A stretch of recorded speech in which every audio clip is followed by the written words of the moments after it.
Sejarah Universitas Sanata Dharma Yogyakarta dengan nomor NIM 201315051. Pada hari ini tanggal 30 November 2020, saya akan melaksanakan uji kinerja. Berikut formulir pendaftaran uji kinerja saya. Terima kasih. Wassalamualaikum warahmatullahi wabarakatuh. Dalam kegiatan pra-pembelajaran, guru menginformasikan kepada peserta didik untuk bergabung dalam Zoom meeting.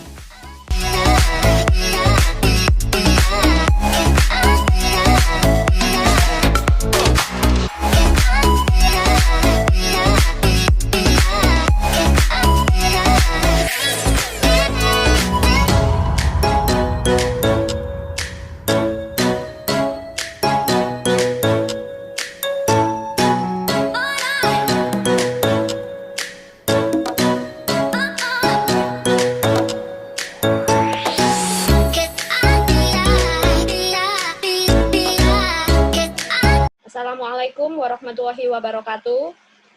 Waalaikumsalam. Waalaikumsalam warahmatullahi wabarakatuh. Bagaimana kabar kalian hari ini, anak-anak? Alhamdulillah sehat. Sehat. Semoga tetap semangat dan semangat mengikuti pembelajaran sejarah Indonesia bersama Bu Nevi ya. Jangan lupa untuk mengisi daftar presensi yang sudah saya bagikan ya. Kemudian sebelumnya, apakah suara Bu Nevi ini terdengar dengan jelas? Kabarnya? Jelas. Ya, jelas. Jelas, Bu. Oke, baiklah. Mari kita awali dulu dengan berdoa ya. Terlebih dahulu, silahkan Kaskul pimpin berdoa. Sebelum memulai pelajaran, mari kita berdoa. Semoga diberikan kelancaran. Berdoa mulai. Doa selesai. Oke, saya bacakan dulu aturannya ya. Yang pertama, dalam pembelajaran melalui Zoom ini, kalian harus menyalakan kamera selama pembelajaran berlangsung, ya. Kemudian yang kedua, mematikan mikrofon saat tidak ingin berbicara supaya tidak mengganggu, ya. Kalau ingin berpendapat, silakan nanti angkat tangan, baru kemudian silakan di unmute. Terakhir ya, kalian harus mengikuti pembelajaran hari ini mulai dari awal sampai akhir. Apabila ada terkendala jaringan, bisa nanti menghubungi melalui WA, mengkabarkan ya, menginformasikan kepada Bu Nevi kendala-kendalanya. Sebelum masuk ke inti, saya punya tembang.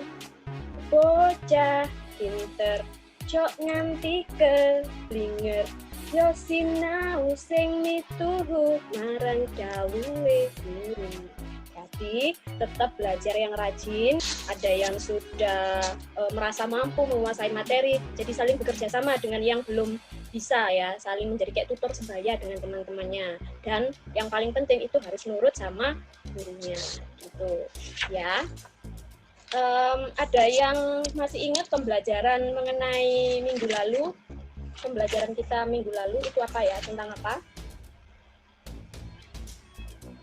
Ayo. Ada yang tahu pembelajaran kita minggu lalu materinya itu apa? Kerajaan Hindu-Buddha. Kerajaan Hindu-Buddha. Apa saja kemarin yang kita pelajari? Kutai. Kutai. Kemudian Taruma dan satunya lagi? Tarungga. Kalingga. Betul ya. Nah, terus sebelumnya izinkan Bu Nevi share screen dulu ya untuk menunjukkan tujuan pembelajaran kita hari ini. Nah, sudah terlihat dengan jelas ya? Iya, sudah Bu. Oke. Jadi yang kita pelajari hari ini mengenai kerajaan Hindu-Buddha, melanjutkan pelajaran yang kemarin. Kalau kemarin kita belajar mengenai kerajaan Kutai, kemudian ada kerajaan Taruma dan juga Kalingga. Dan sebelum menginjak materi kita hari ini, Bu Nevi punya 4 gambar di slide pertama. Ada yang bisa mengidentifikasi atau menghubungkan dengan materi kita hari ini dari keempat gambar di sini. Silahkan angkat tangannya terlebih dahulu, baru kemudian di unmute ya. Oke, ya silakan, Kaskul. Kalau gambar yang pertama itu kelihatannya stadion, ya Bu, tapi nggak tahu itu nama stadionnya apa. Ya. Kemudian yang gambar kedua itu semacam logo pesepak bola klub di Indonesia. Ya. Dan yang ketiga, salah satu maskapai penerbangan di Indonesia, yakni Sriwijaya Air. Ya, benar. Nah, yang gambar keempat? Yang keempat, gambar Universitas Sriwijaya. Oh iya, benar ya. Jadi kira-kira hubungannya berarti yang di slide pertama yang kita pelajari, kira-kira sudah bisa nebak ya tentang apa? Kerajaan Sriwijaya. Iya, betul ya. Jadi yang akan kita pelajari berhubungan dengan gambar di slide pertama, yaitu mengenai Kerajaan Sriwijaya. Jadi ya benar ya, kalau yang ini adalah stadion, namanya juga Stadion Sriwijaya. Ini gambar logo ya, logo dari pesepak bola daerah, juga namanya Sriwijaya. Jadi banyak sekali ternyata nama Sriwijaya itu dipakai oleh sampai maskapai penerbangan, universitas ya, kemudian dipakai menjadi nama tim sepak bola daerah, bahkan juga stadionnya juga ya.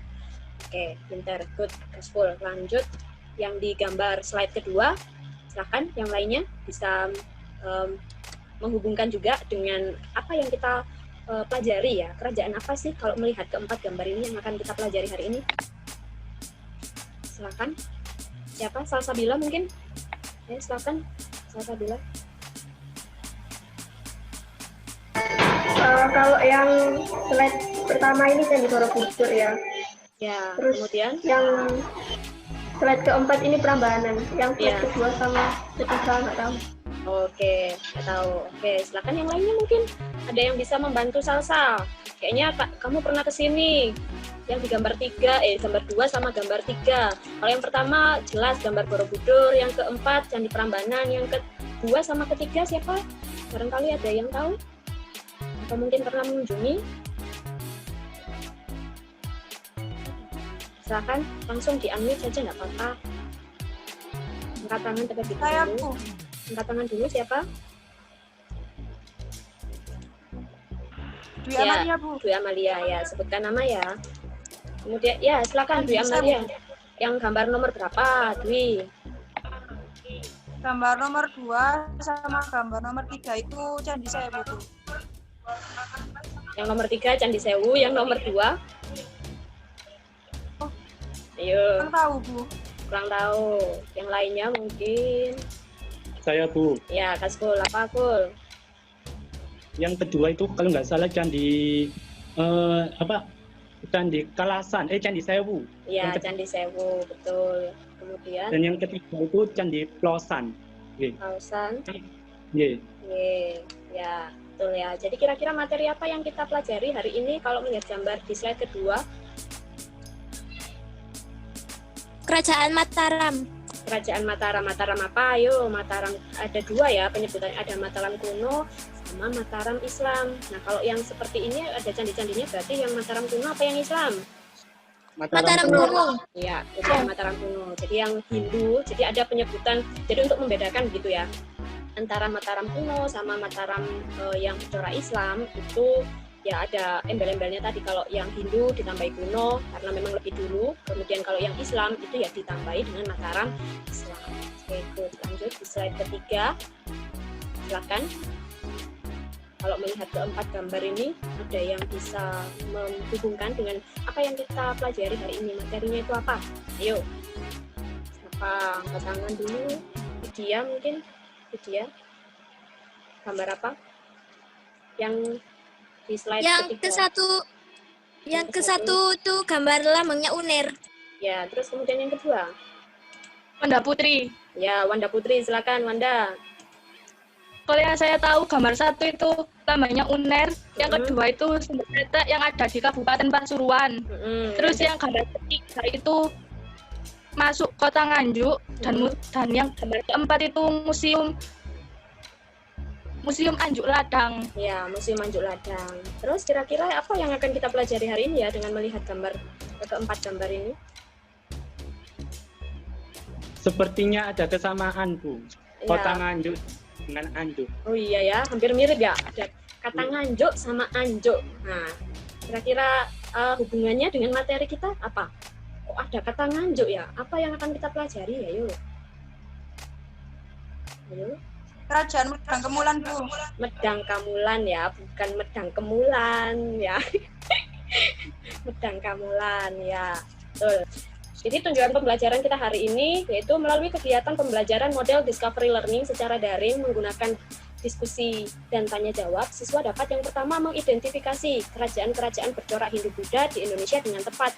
Jadi mana nanti yang menunjukkan kerajaan Hindu, mana yang kerajaan Buddha. Jadi kalian harus bisa mengidentifikasi mana yang kerajaan Hindu atau Buddha. Yang kedua, menganalisis perkembangan kehidupan politik pemerintahan, sosial dan ekonomi pada masa kerajaan-kerajaan Hindu-Buddha di Indonesia dengan tepat. Ya, dalam hal ini ya seperti yang tadi di slide ada kerajaan Sriwijaya, Mataram kuno dan juga Medang Kamulan yang akan kita pelajari hari ini. Kemudian yang ketiga, menganalisis bentuk kebudayaan Hindu-Buddha yang tetap bertahan hingga kini dengan tepat. Jadi peninggalannya dari kerajaan Sriwijaya, Mataram kuno dan Medang Kamulan yang sampai saat ini itu masih ada itu apa saja ya. Jadi kita harus tahu sebagai masyarakat Indonesia, jangan sampai kita nggak tahu peninggalan bahkan pada zaman Hindu-Buddha ada kebesaran kerajaan dan terkenal di negara-negara lain. Masa orang Indonesia nggak tahu ya. Kemudian yang terakhir, membuat infografis unsur budaya yang berkembang pada masa kerajaan Hindu-Buddha dalam kehidupan bangsa Indonesia pada masa kini. Jadi nanti kalian dari mengerjakan LKPD itu kan mengerjakan kehidupan politik, pemerintahan, kemudian sosial dan ekonomi, terus kemudian juga peninggalan-peninggalan kebudayaan yang ada pada kerajaan Sriwijaya, Mataram kuno, dan Medang Kamulan. Nah, tinggal kebudayaan atau peninggalannya itu yang nanti akan kalian buat dalam bentuk infografis ya, yang masih ada sampai sekarang, serta dengan mengembangkan sikap disiplin dan toleransi dalam kehidupan sehari-hari ya. Jadi selain itu kalian harus bisa menunjukkan sikap toleransi dalam kehidupan sehari-hari. Kenapa? Karena memang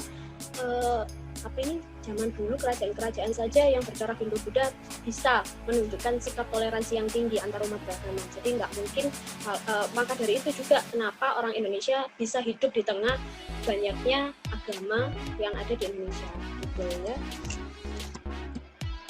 Next, yang akan kita bahas hari ini yang pertama adalah kerajaan Sriwijaya. Ini letaknya terletak di Sumatera Selatan dan diperkirakan berdiri sekitar abad ke-7 Masehi. Jadi kira-kira yang sebelah mana ya kerajaannya sekarang? Bisa menunjukkan?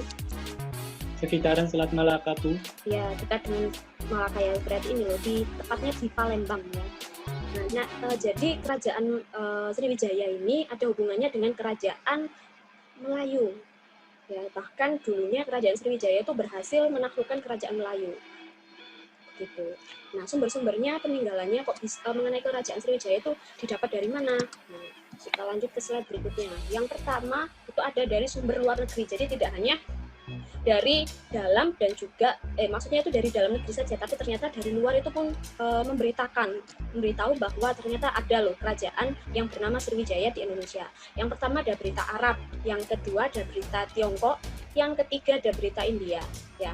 Kemudian yang dari dalam negeri itu ada Prasasti Kedukan Bukit, Talang Tuwo, Kota Kapur, Karangberahi, Prasasti Ligor, dan juga Nalanda. Nah, ini nanti akan kalian diskusikan dengan teman-teman kelompok yang lainnya mengenai kerajaan Sriwijaya dilihat dari kehidupan politiknya, ekonominya, kehidupan sosial, serta peninggalannya itu apa saja yang sampai saat ini tuh masih ada ya. Kemudian yang kedua yaitu adalah kerajaan Mataram kuno. Nah, letaknya itu adalah di Jawa Tengah. Jadi dikelilingi oleh 4 sungai besar. Ya, ada Sungai Progo, Bodowonto, Elo, dan Bengawan Solo. Jadi 4 sungai besar. Ini nanti kita bisa mengetahui ya dari diapit oleh banyak sungai besar atau dikelilingi oleh banyak sungai, secara otomatis bagaimana kehidupan ekonomi masyarakat pada masa kerajaan yang kira berdiri sekitar abad 8 Masehi. Nah, menurut sumbernya ya dari Prasasti Canggal itu Sanjaya. Jadi ini ada kelanjutannya ya, kerajaan Mataram itu kelanjutan dari kerajaan Kalingga kemarin, yaitu Sanjaya. Ya, anak dari Sanaha itu memeluk agama Hindu Siwa itu berdasarkan Prasasti Canggal dan dianggap sebagai pendiri dari dinasti Sanjaya. Jadi nanti dalam kerajaan Mataram kuno itu dipimpin oleh dua dinasti dengan dua agama yang berbeda. Jadi ada agama Hindu dinasti Sanjaya Kemudian agama Buddha itu dinasti Sailendra. Dinasti secara bergantian dari dinasti Sanjaya, Sailendra itu memimpin kerajaan Mataram Kuno. Kemudian ada Prasasti Mantiasih, kemudian juga ada Prasasti Sojomerto dan juga Kalasani. Nah, ini nanti yang akan kalian diskusikan dalam tutor breakout room untuk kelompok 2, yaitu mengenai sama ya dengan kelompok 1, kehidupan politiknya, ekonomi, sosial, dan juga peninggalannya yang nanti dijelaskan dalam bentuk infografis.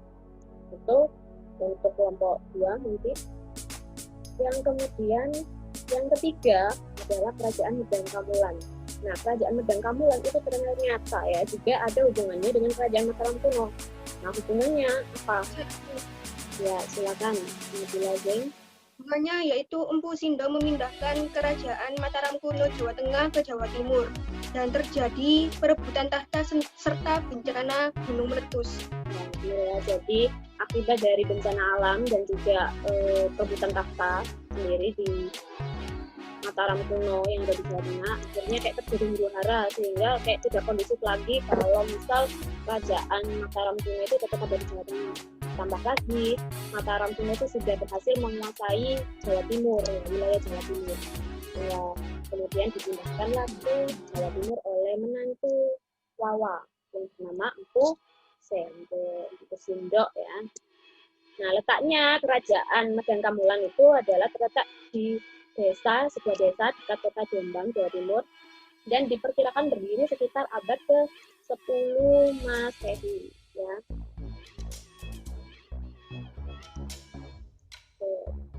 Sumber keberadaan dari Kerajaan Medang Kamulan itu ada 2, yaitu Prasasti Paraja berangkat tahun 943 Masehi, dan kemudian ada Prasasti Anjuk Ladang ya, yang tadi hubungannya dengan di slide awal ya, ada kota Nganjuk sama Museum Anjuk Ladang berangkat tahun. Jadi itu merupakan prasasti peninggalan dari Kerajaan Medang Kamulan untuk 73 Masehi. Dan ini adalah yang akan kalian bahas di kelompok 3 ya, kehidupan politik, ekonomi, sosial, dan juga peninggalan budaya pada Kerajaan Medang Kamulan. Nanti yang akan kalian diskusikan dalam tutor breakout. Nah, ini penugasannya. Ini adalah kalian nanti berdiskusi secara berkelompok, terbagi jadi 3. Yang pertama tadi membahas Kerajaan Sriwijaya, kelompok 2 membahas Kerajaan Mataram Kuno, yang ketiga membahas Kerajaan Medang Kamulan. Nah, masing-masing kelompok tadi membahas kehidupan politik, ekonomi, dan sosial beserta peninggalan kebudayaan yang masih ada hingga kini. Nah, nanti yang khusus peninggalan kebudayaan yang masih ada hingga kini kalian buat dalam bentuk infografis. Tahu ya infografis itu seperti apa? Kayak sebuah poster. Nah, aturannya setiap kelompok membuat satu infografis mengenai satu kajian ya. Tadi kan berupa Kerajaan Sriwijaya, peninggalannya Kerajaan Sriwijaya, Mataram Kuno, dan juga Medang Kamulan. Nah, infografis harus berdasarkan sumber yang dapat dipertanggungjawabkan karena kalian nanti diskusi di dalam kelompok. Yang nanti juga Bu Nevi akan membantu kalian. Dan misal ada yang kurang dimengerti ya. Kemudian yang ketiga, infografis dibuat semenarik mungkin dengan dimensi horizontal dan terdiri dari beberapa slide dan kompatibel dalam media sosial Instagram. Jadi nanti ini itu akan kalian upload ke Instagram. Ya, kemudian dipresentasikan terlebih dahulu, tapi sebelum nanti akan kalian posting. Nah, ini ada ketentuannya dalam postingnya. Nama, kelas, nomor absen, dan deskripsi singkat tentang kerajaan tersebut, kemudian tag akun Instagram dari Bu Nevi, disertai tagar tugas infografis, kemudian tagar sejarah Indonesia, dan juga hashtagnya Smankres. Kemudian akun Instagramnya tidak boleh dikunci, supaya nanti saya bisa melihat ya, karena kan sudah tag Bu Nevi. Kemudian jika tidak memiliki akun Instagram, boleh menggunakan akun milik orang lain dengan ketentuan seperti pada poin 6. Ya, sama ketentuannya ya, ada nama, kelas, absen, kemudian juga disertai tagar dan juga angka penalti. Kemudian waktu pekerjaannya selama 3 hari sejak diberikannya tugas ini. Cuman diskusinya mengenai peninggalannya apa saja langsung di LKPD. Sehingga nanti peninggalannya berupa apa saja langsung bisa kalian masukkan ke dalam infografis. Tinggal memasukkan saja mendesainnya begitu ya. Ada yang ditanyakan? 3 kelompok dalam fitur breakout room secara otomatis.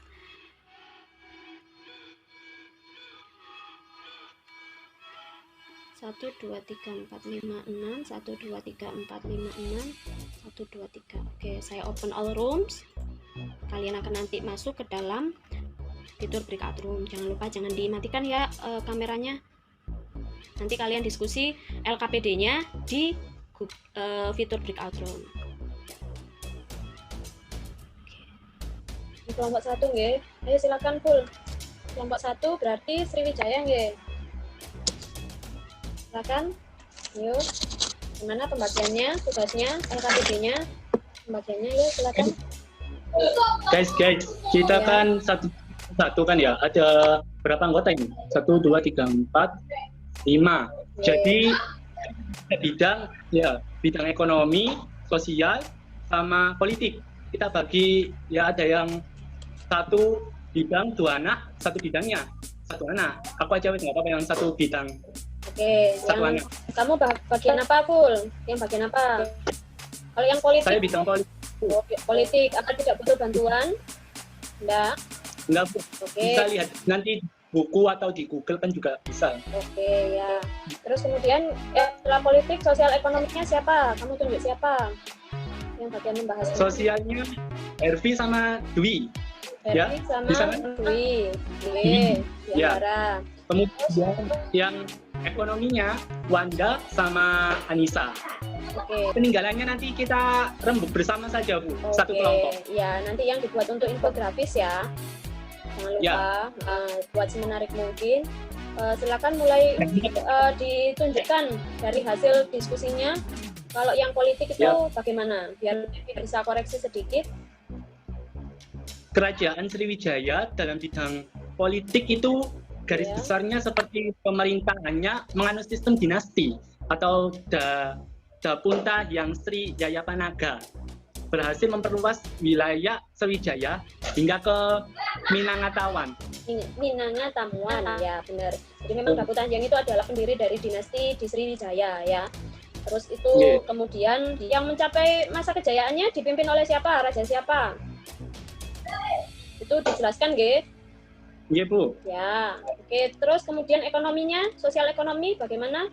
Silakan, mungkin Dwi Anggara atau yang silakan nggak?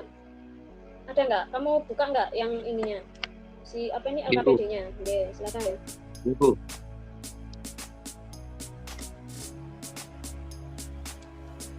Untuk kehidupan sosial ekonomi Kerajaan Sriwijayanya memanfaatkan kekuatan perdagangan laut. Ya, memanfaatkan perdagangan laut. Ya, karena kan memang Sriwijaya termasuk kehidupan sosial ekonomi. Wilayah Kerajaan Mataram kuno itu sangat subur dengan dilalui 4 sungai besar, yaitu Sungai Progo, Bogowonto, Erlo, dan Bengawan Solo. Sehingga dimanfaatkan untuk kegiatan pertanian. Kemudian memiliki toleransi beragama yang tinggi. Ya, benar ya. Jadi nanti kalian diskusikan kembali sudah benar. Nanti tinggal politiknya, ekonominya sudah, politiknya tadi siapa nggih? Joharo nggak ada. Mungkin Rahmani. Pemerintahan Kerajaan Mataram kuno dipegang oleh 2 dinasti yang berbeda, yaitu dinasti Sanjaya dan dinasti Sailendra. Dinasti Sanjaya yang didirikan oleh Raja Sanjaya yang merupakan raja pertama. Jadi kehidupan politik Kerajaan Sedang Kamulan didirikan Empu Sindo, dilanjutkan oleh Dharma Wangsa, dan pada masa kejayaan dipimpin oleh Raja Airlangga. Iya, benar ya. Jadi didirikan tadi oleh Empu Sindo. Betul. Ada masa kejayaannya dipimpin oleh Airlangga, benar. Betul. Nanti tinggal di presentasikan pas waktu kelompok besar ini kan masih dalam fitur breakout room. Silakan. Assalamualaikum warahmatullahi wabarakatuh. Waalaikumsalam warahmatullahi wabarakatuh. Ini dari kelompok 1 akan memperkerja kelompok kami tentang kehidupan politik sosial ekonomi budaya dari Kerajaan Sriwijaya. Kehidupan politik. Dalam kehidupan politik, pemerintahan Kerajaan Sriwijaya menganut sistem dinasti. Kemudian berhasil memperluas wilayah Sriwijaya hingga ke Minangkabau, mencapai zaman keemasan atau zaman kejayaan pada masa pemerintahan Bala Putradewa. Struktur pemerintahan Kerajaan Sriwijaya terdiri atas beberapa pejabat pemerintahan, yakni Bupati, Bupati, Danayoka, Baidya, Prasaya, Kumaramadya. Kemudian saya mempersilakan untuk di Anggara presentasikan ekonomi sosial. Ya, ekonomi sosial silakan Bang. Di sini saya akan melanjutkan dari presentasi Kasbud. Oke, silakan. Untuk kehidupan sosial ekonomi Kerajaan Sriwijaya memanfaatkan kekuatan perdagangan laut, kemudian komoditas yang diperjualbelikan adalah kapur barus, pala, gading, emas, timah, kapulaga, dengki, dan telur baru. Terus? Kemudian menjalin kerjasama perekonomian dengan kerajaan-kerajaan lainnya, bahkan Sriwijaya berhasil mendapat perlindungan dari Kekaisaran Tiongkok. Oke, sudah Mbak? Kemudian beberapa kelompok pekerja yang terdapat dalam penduduk Sriwijaya antara lain Duha, Anwata, Wuru atau pengawas pekerja, Adiaksa, Hinji, Jawarna, Wasekaran atau Pandegesi, Stapaka atau pemahat, Waham atau nakoda kapal, dan Waniyaga. Oke, sudah ya. Kemudian untuk peninggalan budaya ada Candi Muara Jambi, Candi Muara Takus, Biaro Bahal, Prasasti Talang Tuo, Prasasti Kedukan Bukit, Prasasti Kepung Brahi, Prasasti Telaga Batu, Prasasti Karang Brahi, Prasasti Ligor, Prasasti Kota Kapur, Prasasti Palas Pasema, Prasasti Hujung Langit, Prasasti Leiden, Prasasti Amuga Pasha, dan Prasasti Bukit Siguntang. Oke, kasih tepuk tangan dulu buat kelompok 1. Sudah ya? Sudah semua ya? Berarti tinggal nanti kebudayaannya. Jangan lupa. Oke, jangan lupa nanti yang untuk infografisnya tetap dikerjakan dengan khusus peninggalannya saja ya.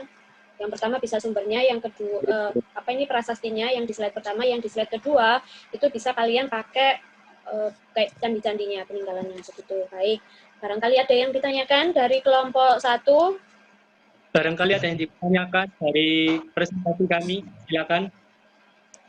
Ada saya. Ya, silakan Afifah. Ya, silakan. Apa hubungan dari Sriwijaya dan Mataram kuno?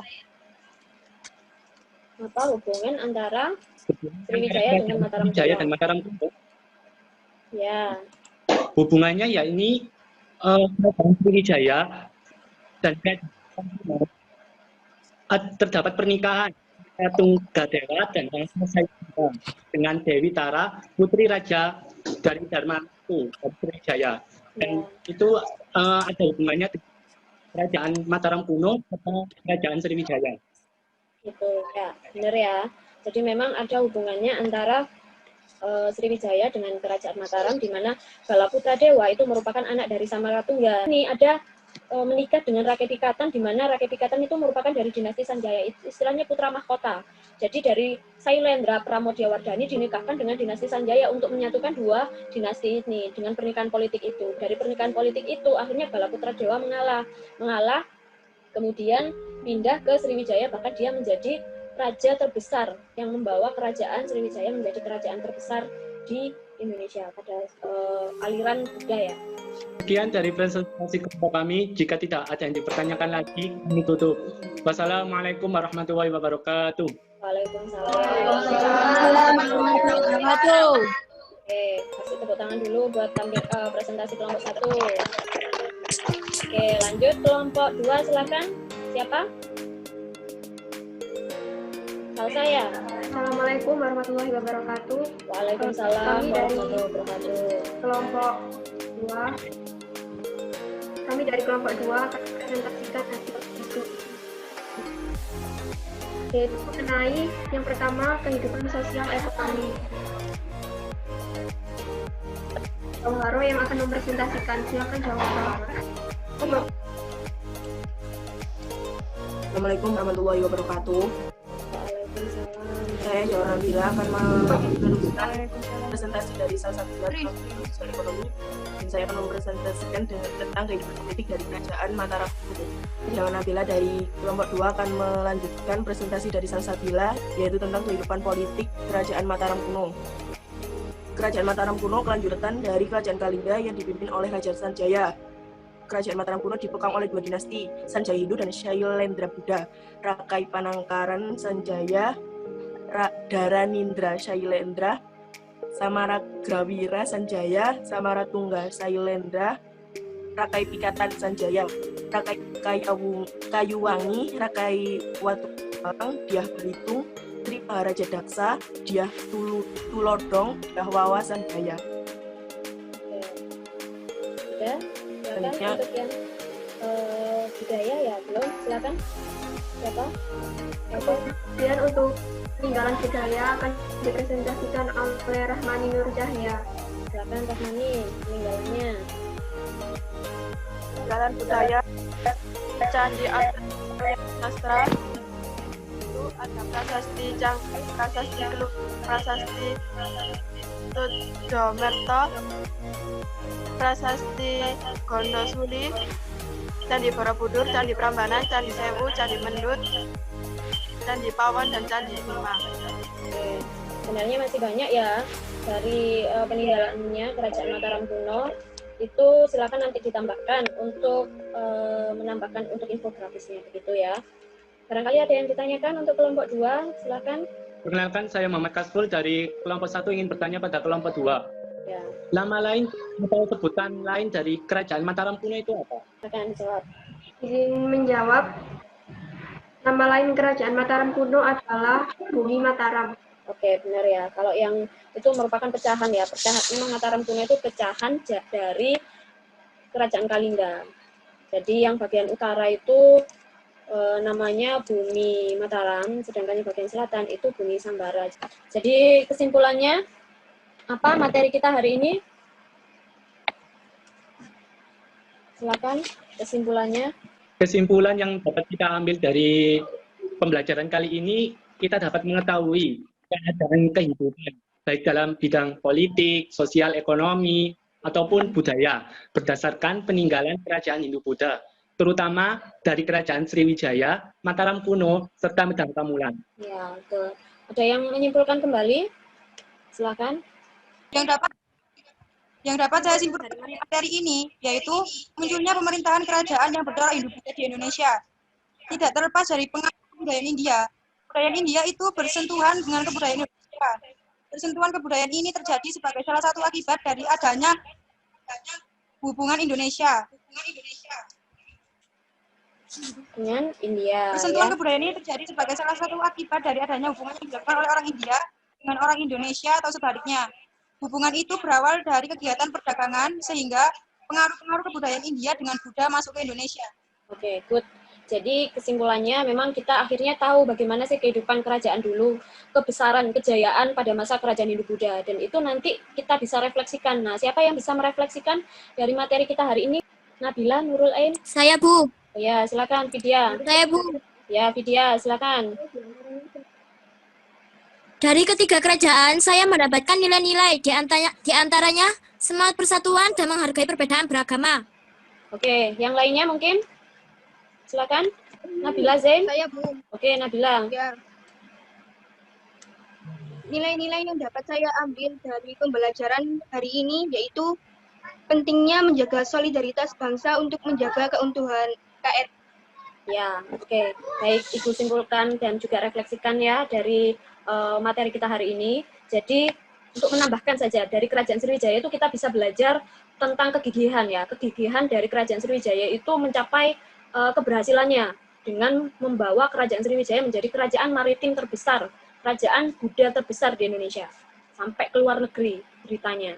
Ya, dari sumber prasasninya aja ada dari luar. Kemudian kalau dari Kerajaan Mataram itu kita bisa belajar dari tingginya nilai toleransi yang sudah ada pada zaman dahulu itu kita bisa ambil maknanya, kita bisa contoh bagaimana orang dulu sudah mempunyai nilai toleransi yang tinggi dan generasi penerus bangsa, jadi nggak boleh malah mengalami kemunduran, jadi kita harus lebih maju, ya kan?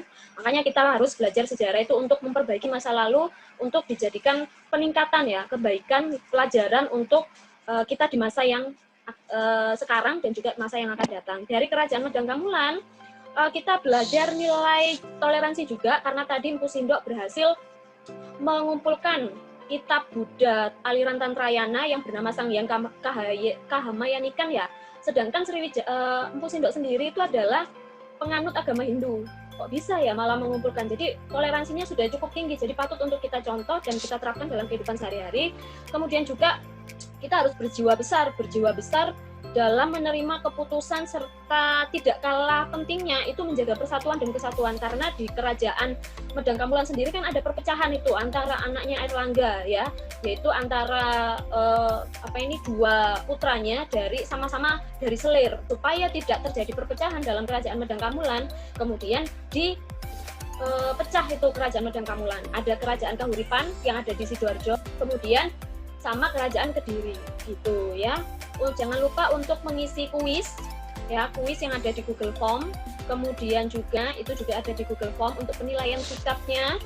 Terus untuk infografisnya jangan lupa disempurnakan, tadi yang dapat saran dari Bu Nevi untuk slide pertama apa, slide kedua apa, disempurnakan. Dan untuk pertemuan minggu depan itu kita bahas mengenai Kerajaan Mojopahit ya, Kerajaan Mojopahit. Oke, sampai kira-kira Bu Nevi minta sarannya, barangkali ada saran untuk pembelajaran. Sarannya kalau memberi tugas baiknya lewat GC atau WA aja biar lebih enak ketimbang gitu kalau ya. nanti di Instagram post kan nggak dilihat banyak. Begitu ya. Malu. Malu. Sebenarnya nggak usah. Oke wes. Tapi tetap semangat ya dalam pembelajaran daring kita. Tetap semangat semuanya. Sampai ketemu minggu depan. Terlebih dulu kita berdoa terlebih dahulu. Silakan pimpin berdoa nak Kaskul. Sebelum mengakhiri kali ini, mari kita berdoa menurut agama dan keyakinan masing-masing. Semoga pembelajaran hari ini bermanfaat walaupun dalam keadaan daring. Ya. Berdoa mulai. Berdoa selesai. Sampai ketemu minggu depan ya. Saya akhiri, wassalamualaikum warahmatullahi wabarakatuh. Terima kasih atas partisipasinya. Waalaikumsalam warahmatullahi wabarakatuh. Oke. Terima kasih nak.